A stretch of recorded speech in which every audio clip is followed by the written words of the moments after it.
So now let's try to solve this example. In this, I've given that there is a function that divides the input by 3. So I have an input which goes into the function and comes out as input divided by 3. That's all this function is doing, right? And I'm asked to express this function in all notations that we just learned. That is the y method, the f method, and the fx method.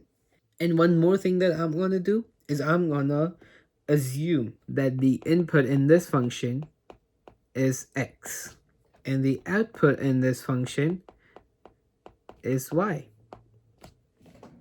So now I can find 3 notations for this function, 3 notations to express this function, which will be, first of all, our most simple y method. Since my output is y, I assumed it here. If I assumed it b instead of y, I would write b method instead of y. But since I'm assuming that the output is y, I have to write y method, which will be y equals whatever the function's doing. The function is dividing the input by 3. The input is x here, right? So it is dividing the input, or x, by 3. And that's my function. That's the first way to express it. Let's look at the second way. The second way is the f method, in which it's the same as y. It's the same as y equals x over 3. I just write f instead of y. And say f is equal to whatever the function is doing to the input. It is dividing the input by 3. And now the third way is the fx method, the most used method, fx method.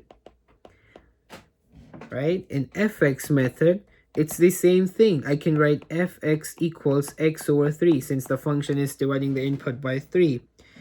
And it will be done. Now I have 3 ways of expressing the function. Y equals x over 3, f equals x over 3, and fx equals x over 3. But now what I want to do is I want to find some values for this function, and I want you to realize one thing. I want you to realize what exactly I'm doing here. Let's see if I find the values of the functions here, and I want to write whatever I'm doing in steps on this side. I'll write whatever I'm doing on this side and I'll perform the steps here. First of all, let me use this method to solve. Since this method will reduce one step, I won't have to describe x equals 1, x equals 2. I can just say f at 1 or f at 2, right? So I'm tempted to use this method. And that's why I'm gonna use this and find some values of x. Let's say I find f at 1. Now what I did here, I assumed the value of the input. I given a value to the input. So first step I did is get the input. Now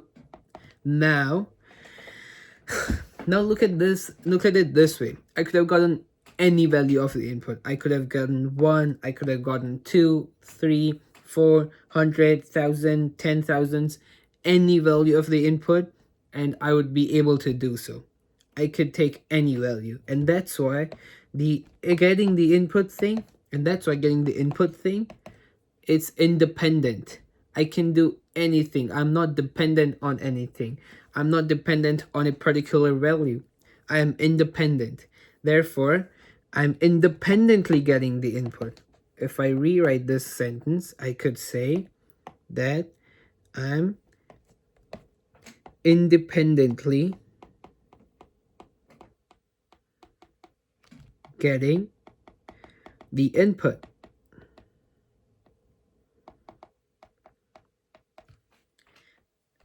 Now that I have gotten an input which is f at 1, I can go over and replace my x here with 1. And I can say f at 1 will be 1 over 3. So I have gotten an output. I've gotten an input before independently, which was x equals 1. By putting x equals 1, by putting the value of input, I'm getting the output. I'm getting the corresponding output, the 1 over 3 here. So the output is dependent on the input. Only when I put a certain value of the input, I'm getting that output. If I didn't put if I didn't put x equals 1 here, I would not have gotten 1 over 3 as my output. That's why this 1 over 3, my output, is dependent on the input. So second thing that I got here is the output, which was dependent on the input.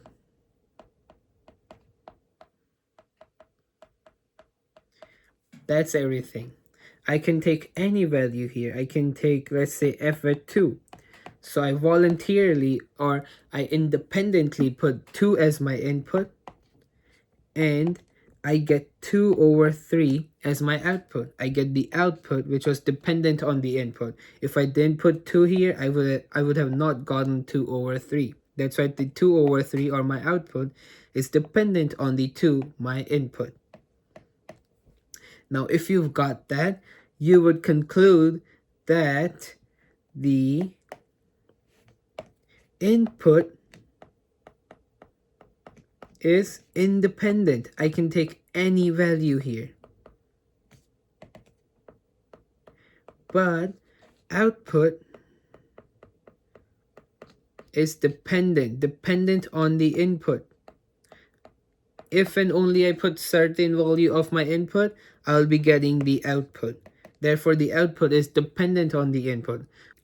And further, I can say the input, which is represented by x here, I can say x is my independent variable. Since its value is not dependent on anything else, it's independent. I can assume any value of x. I can take x equals 1, x equals 2, x equals 100, any value. Therefore, it's the independent variable. And my y, or my output, is the dependent variable. Only when I take certain values of x, I get the value of y. Hope you got that. And if I were to conclude the whole thing in one sentence, it will be my input, the value that I put for x, is an independent variable, and the output which I get by putting the value of x, or my y, is my dependent variable. Now let's look at it. Now let's look at that with one more perspective to make it more clear in your head.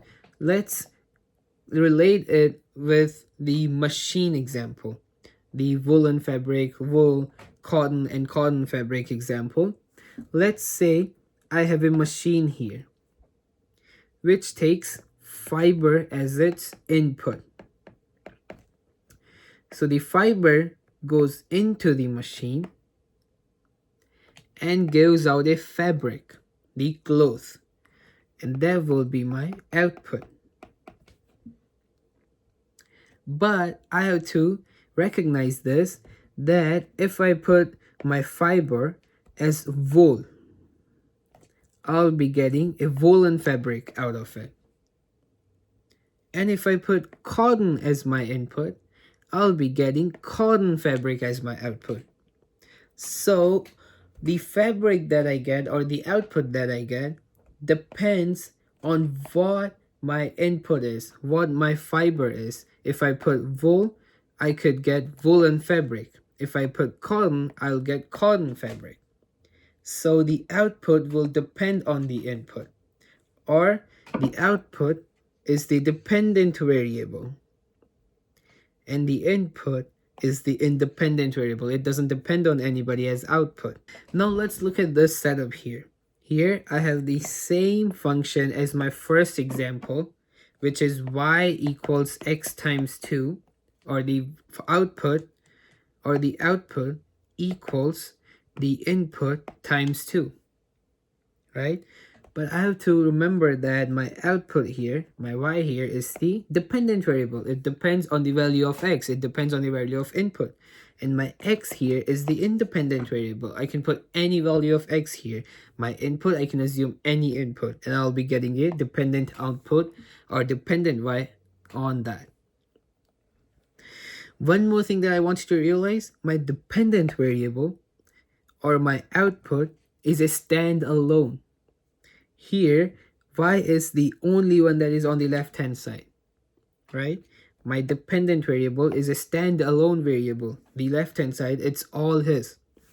But on the right hand side, I have the input or my independent variable, the variable which I assume my values of, or I can take any value of independently on the right hand side with a mathematical operation with a times 2. So my input or my independent variable will be on the right hand side, or it can be on the left hand side, but generally in a standard form it will be on the right hand side with mathematical operations, and my dependent variable will be on the left hand side standalone. On a standard form, you can always write this as, you can always write this equation as y over 2 equals x.